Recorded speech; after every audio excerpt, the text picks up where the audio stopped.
I am Magnus, and I will be sharing short stories about comics and art.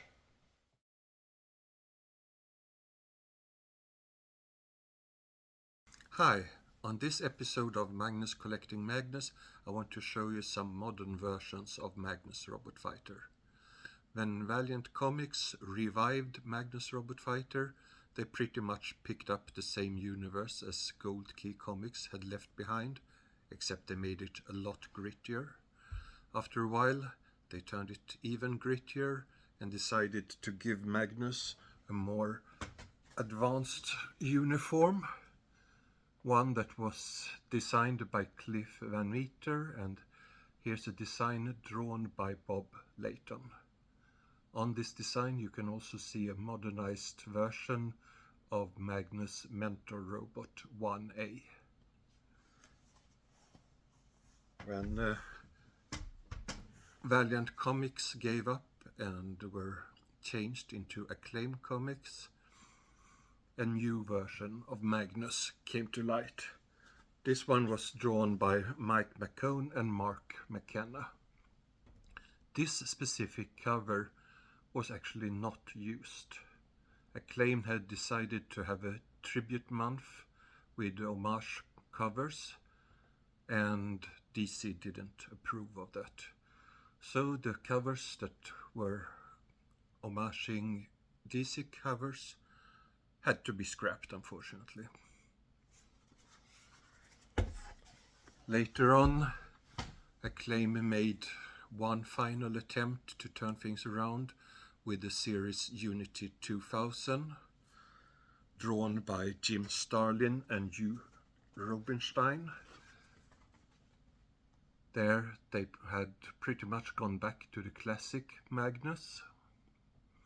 Unfortunately, the series was cancelled halfway through, and that was the end of Valiant and Acclaim's iterations of Magnus.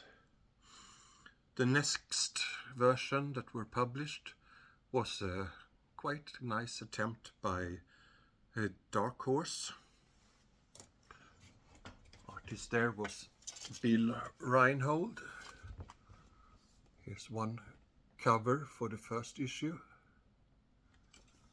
I also have some design works.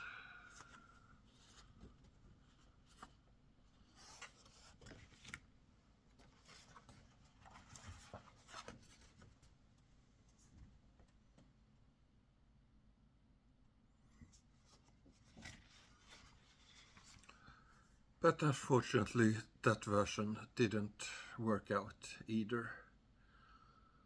Then Dynamite took over.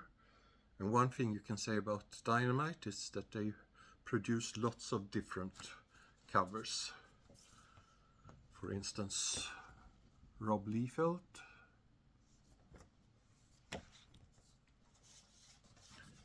Ken Hasser and Buzz Hassan. Actually, they made several covers.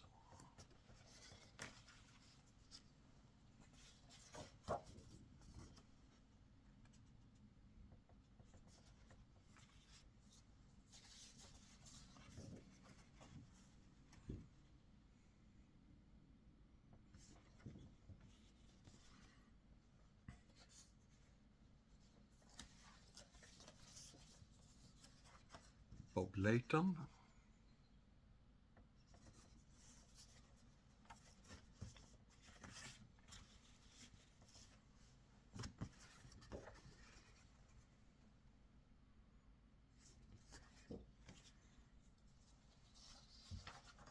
and some sketches.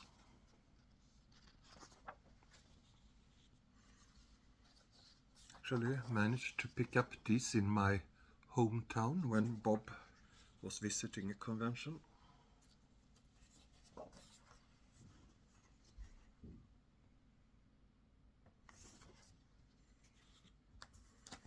Then Luis Antonio,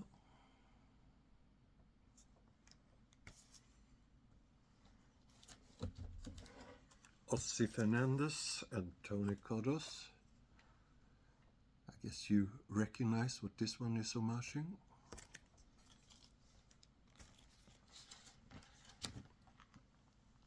Steven Segovia.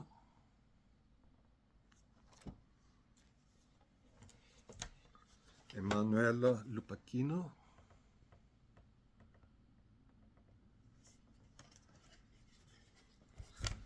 And to finish off, I wanted to show you a pure pencil page.